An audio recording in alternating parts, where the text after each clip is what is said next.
ஒரு bro comment பண்ணிருக்காப்புல, bro ஃப்ரெண்டா பத்தி இஷ்யூ பத்தி பேசி வீடியோ போட்டிருக்காரு. அவருக்காக நம்ம தரமா வீடியோ எடுத்துடலாம். ஏன்னா ஃப்ரெண்டா இருந்தாலும் எத்தனை பசங்களோட வாழ்க்கை கெடுது. ஏன்னா அதில் பிளாக்மெயில் எல்லாம் நிறைய பொண்ணுங்க பண்றாங்க, பசங்க பண்றாங்க, கூட்டு போய் அடிச்சு இது பண்றாங்க, பணத்தெல்லாம் பிடிக்கிறாங்க. அந்த இஷ்யூவை நம்ம வீடியோ பத்தி பேசி போடலாம். வாங்க இப்போ வீடியோக்குள்ள போகலாம். 3 வருஷமா யூஸ் பண்ணிட்டு இருக்கேன். ஓ சரி சரி. இதெல்லாம் வந்து பொண்ணுங்கலாம் பசங்களை ஏமாத்தி வீடியோ கால் பேசி ஏமாத்துறாங்க. இதெல்லாம் தெரியுமா உங்களுக்கு? இந்த ஆப்ல வந்து பசங்களாம் பொண்ணுங்க ஏமாத்தி பேசுறாங்க, வீடியோ கால் பேசுற பேர்ல வந்து அவங்களை ஏமாத்தி காசு போல பிடிக்கிறாங்க. அதெல்லாம் உங்களுக்கு தெரியுமா அப்படின்னு கேட்கறேன். அது எப்படி ஏமாத்துவாங்க? அவங்க கேட்டா இவங்களுக்கு எங்க போச்சு அறிவு? இல்ல பண்றாங்க, இப்ப நிறைய பொண்ணுங்க பண்றாங்களே, வீடியோ கால்லாம் போட்டு பேசுறாங்க, பண்றாங்க. இல்ல எல்லாரும் பண்ண மாட்டாங்க. சில ஓ. ஜென்மங்க தான் அப்படி பண்ணுவாங்க. சரி சரி. சரிங்களா? ஆ. சில அழகாவளி ஜென்மங்க தான் அப்படி பண்ணுங்க. அதான் அதான். ஏன்னா இப்ப நம்ம ஒரு சில நல்லவங்களும் இருக்காங்க, கெட்டவங்களும் இருக்காங்க. அதான் அதான். அது எதுக்கு நீங்க வந்து போடுறீங்க பணம்? புரியல. அதாவது காசு போட்டு நீங்க நாங்க காசு இப்ப எதுக்கு போட்டோம் நாங்க? இல்லைங்க, இது ஒரு அவேர்னஸ் வீடியோவா எடுக்கிறதுக்காக நம்ம போட்டு ரீசார்ஜ் பண்ணோம்.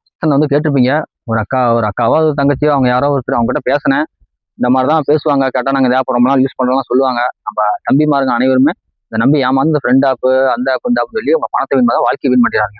உங்க குடும்பத்தை பாருங்க, உங்களை பாருங்க, அப்புறமேல தானா பொண்ணுங்களாம் வருவாங்க. ஏன்னா அந்த மாதிரி ஆப் எல்லாம் போய் போய் தான் வாழ்க்கை நிறைய பேருக்கு போகுது. இது ஒரு அவேர்னஸ் வீடியோக்காக தான் நம்ம எடுத்துக்கிறோம். யார் மாதிரியும் புண்படுத்த நோக்கம் இல்ல. இந்த வீடியோ வந்து அதிகமாக உங்க ஃப்ரெண்ட்ஸுக்கு ஷேர் பண்ணுங்க. ஏன்னா இது போன்ற செயலாம் நிறைய நடக்குது. ஏன்னா உங்க ஃப்ரெண்ட்ஸ் ஷேர் பண்ணுங்க. இந்த வீடியோ பிடிச்சா ஒரு லைக் பண்ணிட்டு நம்ம பேஜ் அப்படியே மறக்காம ஓன் வாய்ஸ் செஞ்சு ஃபாலோ பண்ணீங்க. அடுத்து என்ன மாதிரி வீடியோ பண்ணலாம் சொல்லி கமெண்ட்ல கமெண்ட் பண்ணுங்க அதையும்.